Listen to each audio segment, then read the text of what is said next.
तो दोस्तों, मेरा नाम है शुभम कुमार मिश्रा। आप देख रहे हैं डॉन मसल टीवी और आज की वीडियो में मैं आपको कुछ ऐसे मिथ्स के बारे में बताऊंगा जो आपको मिसगाइड करेंगे फिटनेस के लिए।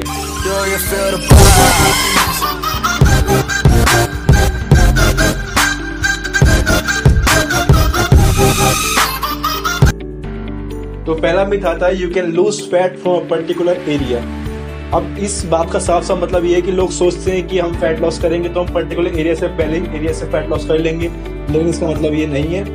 अगर आपकी बॉडी फैट लॉस में जाएगी तो आपकी ओवरऑल बॉडी से फैट लॉस होगा। आपका ये नहीं है कि आपकी बेली से फैट लूज हो गया, आपका बाइसेप का फैट लूज हो गया, आपके बैक का फैट लूज हो गया, ऐसा नहीं होता। अगर फैट लॉस होगा तो प्रॉपर पूरी बॉडी फैट लॉस में जाएगी, आपकी पूरी बॉडी का फैट लॉस एक साथ होगा। दूसरा मिथ है exercise is best for fat loss. ये बात सुनने में जितनी ही सही लगती है, ये बात एक्चुअल में उतनी ही गलत है। एक्चुअल में क्या होता है, आपको एक अच्छा वर्कआउट तो चाहिए फैट लॉस के लिए, लेकिन वो वर्कआउट वेस्ट है अगर आप अच्छी डाइट नहीं ले रहे फैट लॉस की। और फैट लॉस की डाइट का मतलब क्या बैठता है कि आप एक कैलोरी डेफिसिट के अंदर जाएंगे, जिसके अंदर आप अपनी मेंटेनेंस कैलोरी से कैलोरीज कम लेंगे।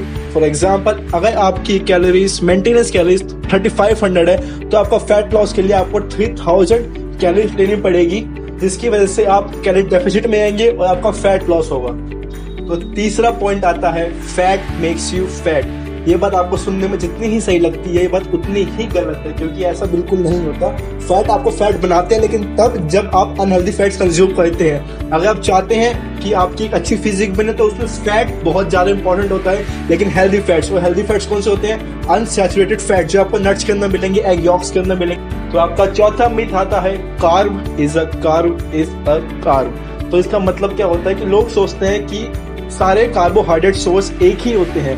उन्हें ये नहीं पता कि कार्बोहाइड्रेट सोर्स जो होते हैं वो डिफरेंट सोर्स होते हैं। लेकिन हमारे पास दो कार्ब्स होते हैं। पहला कार्ब्स होता है सिंपल कार्ब्स, जिसका ग्लाइसेमिक इंडेक्स बहुत ज्यादा होता है, और सेकंड आता है आपका कॉम्प्लेक्स कार्ब, जिसका ग्लाइसेमिक इंडेक्स बहुत कम होता है।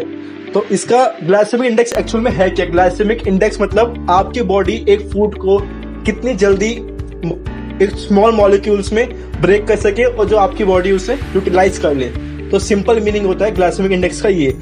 तो अब बात करते हैं आपका मिथ नंबर 4 की। तो मिथ नंबर 4 क्या था? Carb is a carb. तो हमारे पास दो टाइप के कार्ब्स होते हैं, simple complex. Simple glycemic index ज्यादा और कॉम्प्लेक्स का कम, ये बात हो चुकी है। तो इसका मतलब क्या होता है, अब आपको हर टाइम पे एक डिफरेंट कार्ब्स चाहिए होता है। जैसे आप pre workout and post workout आपको चाहिए होता है सिंपल कार्ब्स, जिसका ग्लाइसेमिक इंडेक्स ज्यादा हो, जो कि आपकी बॉडी को जल्दी एनर्जी प्रोवाइड करे, क्योंकि pre workout and post workout आपको सबसे ज्यादा नीड होती है एनर्जी की। एंड कॉम्प्लेक्स कार्ब हम कब लेते हैं? जैसे सुबह के टाइम ब्रेकफास्ट में ले लिया आपने, या नाइट में बिफोर स्लीप ले लिया। कॉम्प्लेक्स कार्ब्स उसके एग्जांपल है आपके ओट्स, एंड सिंपल कार्ब्स आपके हो गए sugar, banana, brown bread, white bread, wheat, rice etcetera. And आपका 500 मिथ आता है you should not train your abs while bulking.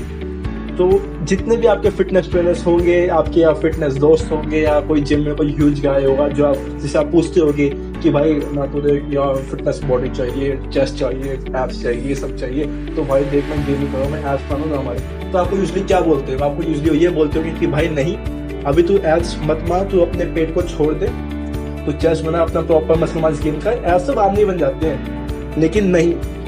Actual में क्या है, आपको एब्स ट्रेन करने चाहिए। लोग एब्स को एक अलग ही दुनिया में समझते हैं, लेकिन एब्स एक्चुअल में क्या है? एब्स आपका एक मसल है। जैसे आपके बाइसेप, ट्राइसेप, चेस्ट, बैक एक मसल है, वैसे आपका एब्स भी क्या है? एक मसल है। तो आपको अपने मसल को वीक में 1 से 2 बार तो ट्रेन करना ही चाहिए। You should train your abs twice a week और वंस अ वीक। तभी आपके जब आप बाद में कटिंग करेंगे, आप अपना फैट जो हटाएंगे, आपको प्योर मसल मास, एक एस्थेटिक फिजिक चाहिए होगी, तो जो आपका मसल पहले आपने बनाया हुआ गेनिंग के दौरान, वो आपको बहुत हेल्प करने वाला है जब आप कटिंग करेंगे। तो आपका मिथ नंबर 6 आता है टेकिंग क्रिएटिन डिहाइड्रेट्स यू। ये मिथ अगर आपने थोड़ा टाइम जिम किया है, 5 मिनट 6 महीने, तो आपने पूछा होगा ऐसे अपने फिटनेस इन्फ्लुएंसर से कि मैं क्रिएटिन लूं ना लूं। जिनको लैक ऑफ नॉलेज होगी उन्होंने आपको बोला होगी क्रिएटिन मत लो, आपका किडनी पे इफेक्ट डालते हैं, आपकी डिहाइड्रेट्स होता है। देखो ये आप बिल्कुल सही है कि आप डिहाइड्रेट होते हो, लेकिन वो नॉर्मल डिहाइड्रेशन आपको होगी, वो नॉर्मल आपको इतना पानी पीना क्रिएटिन लेने पे कि आपकी बॉडी के अंदर एक अच्छा वाटर अमाउंट हो। अगर मैं आपको एग्जांपल दूं कि आप चेक कैसे करेंगे क्रिएटिन लेते हुए कि आपकी बॉडी के अंदर एक अच्छा अमाउंट ऑफ वाटर है नहीं है, तो जब आप यूरिन करेंगे तो आपको यूरिन पास होगा। यूरिन आपको प्रॉपर व्हाइट दिखना चाहिए। अगर आपका येलो यूरिन पास हो रहा है, मतलब आपके अंदर आपने जो पानी पिया दिन भर में वो पानी कम है, तब जब क्रिएटिन ले रहे हो, तब जब वो क्रिएटिन लेना है, वो पानी ज़्यादा पीना है। मिथ नंबर 7 आता है low reps are for muscle mass and high reps are for cutting. तो इसका साफ साफ मतलब क्या होता है, एज इन आप अगर जिम जाते हो, आपने देखा होगा लोगों को बोलते हो हाँ भाई मसल बनाना है, कटिंग कर रहा है, अच्छा मसल बनानी है तो एक काम कर 5-6 रैप में मैक्सिमम वेट ले पेल के, सुना होगा आपने ऐसे बोलते हुए, और कटिंग करो तो भाई वेट तो एवरेज ही रहा, 12-15 खींच जाए कटिंग आएगी प्रॉपर, ऐसा सुना होगा आपने बोलते हुए। लेकिन ये बात उनकी ब्रो साइंस में चल लेती है, लेकिन एक्चुअल में क्या होता है, आप कटिंग करो या मसल मास पुट करो या आप अपने मसल को मेंटेन करो, आपको ना गेन करना ना लीन करना, आपको मेंटेन रखना है, तो आपको हैवी वेट पुट करने पड़ेंगे। क्योंकि अगर आप हैवी वेट पुट नहीं करेंगे तो आपको जो मसल होगी उन पर वजह नहीं बचेगी अपने को होल्ड करने की।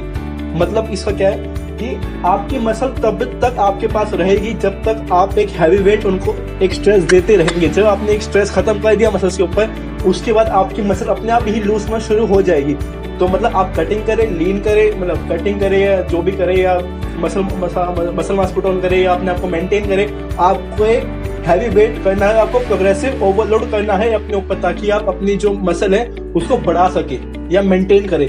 कम तब होगी जब आप वेट नहीं लेंगे उसके हिसाब से, मसल के हिसाब से। तो आपका मिथ नंबर 8 आता है train for the fucking pump. ये बात बिल्कुल सही है, आपको पंप चाहिए, लेकिन जैसे एज एन आप शोल्डर लगा रहे हैं, आपका अच्छा पंप आया तो आपको अच्छा लगा, आपका अच्छा वर्कआउट हो गया, अच्छी चीज है, लेकिन पहले आपकी प्रायोरिटी होनी चाहिए कि जो आप मसल ग्रुप ट्रेन कर रहे हैं आप उसके लिए एक अच्छा वर्कआउट पिक करें, आप अच्छा वर्कआउट करें, उसमें आपको पंप आता देन वेल एंड गुड। नहीं आता लेकिन तब भी आपने अगर उस वर्कआउट को प्रॉपर फॉर्म से किया है तो आपका जो मसल ग्रुप है अच्छा ट्रेन होगा, then after you will go for a good pump. तो आपका मिथ नंबर 9 आता है cooking protein change its biological value.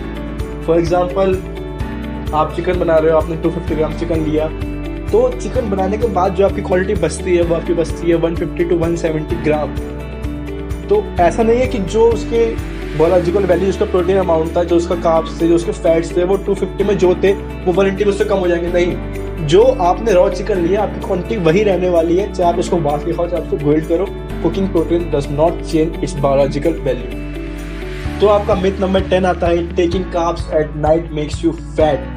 ये स्टडीज ने शो किया है कि आप जो ऐसे फुल डे जो आप कार्ब इंटेक करते हैं, आप फुल डे जो कैलोरीज इंटेक करते हैं वो आप मैटर करती है कि आप फैट होंगे या नहीं होंगे। टेकिंग फैट एट नाइट और carbohydrates in night doesn't matter at all. तो आपको जो ध्यान रखना है वो कि आप एज अ फुल डे में आप कितनी कैलोरीज इंटेक करते हैं, अपनी मेंटेनेंस से ज़्यादा इंटेक करते हैं, मेंटेनेंस से कम इंटेक करते हैं, वही डिसाइड करें कि आप फैट होंगे नहीं होंगे। That's all. तो आपका नेक्स्ट मिथ आता है taking protein are bad for your kidneys. ये बात साइंटिफिकली प्रूफ हुई है कि प्रोटीन का कोई बैड इफेक्ट किडनीज पे नहीं पड़ता। As a knowledge 1/4 of blood pumped by your heart gets filtered by your kidneys in every 2 or 3 minutes. तो अगर आप प्रोटीन दे देते हैं थोड़ा सा 30 to 40 ग्राम पर 3 to 4 hour to your kidneys, तो इससे कुछ फर्क नहीं पड़ेगा। इट्स जस्ट लाइक कि आपने एक बड़ी बाल्टी में जो पूरी पानी से भरी, आपने उसमें 2-3 बूंद पानी और डाल दिया, उससे कुछ फर्क नहीं पड़ेगा। आपकी किडनी बनी ही इतने अच्छे लोड सहने के लिए कि आपकी किडनी में कोई फर्क नहीं पड़ेगा कि आप प्रोटीन लेते हैं या इतना नहीं लेते।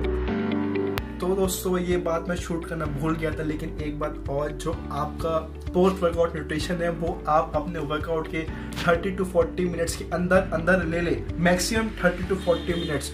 क्योंकि तो आपके पोस्ट वर्कआउट न्यूट्रिशन में प्रोटीन एंड कार्ब्स होने चाहिए। Carbs simple carbs not complex carbs. आपको पोस्ट वर्कआउट न्यूट्रिशन में फैट्स नहीं लेने।